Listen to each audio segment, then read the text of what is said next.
সন্দেহ কত খারাপ জিনিস দেখেন, এই সন্দেহ আবু জাহেলও করেছে, আওয়াজ দেয় না।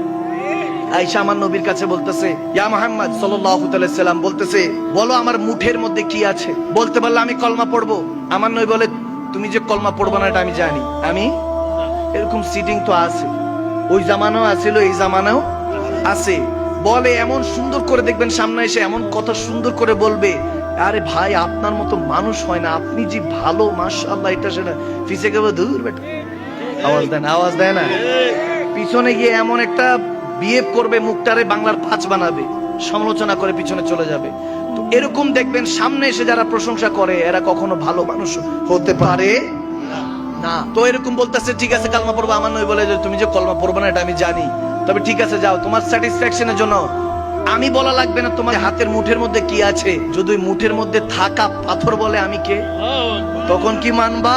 যখন মুঠের পাথর লা ইলাহা ইল্লাল্লাহ মুহাম্মাদুর রাসূলুল্লাহ সাল্লাল্লাহু আলাইহি সাল্লাম আমার নবীর কলমা পড়া শুরু করলো, সে সাথে সাথে পাথরগুলি ফেলে দিল। ফেলে বলতেছে, ইয়া মুহাম্মদ, আমি তো জানি। মুহাম্মদ সাল্লাল্লাহু আলাইহি সাল্লামকে, আমার নবীকে বলতেছে, আমি জানি তুমি এই পাথরের উপরে জাদু করতে পারো। নাউজুবিল্লাহ। নবীজিকে ম্যাজিশিয়ান ডাকতেন, জাদুকর ডাকতেন, নাউজুবিল্লাহ।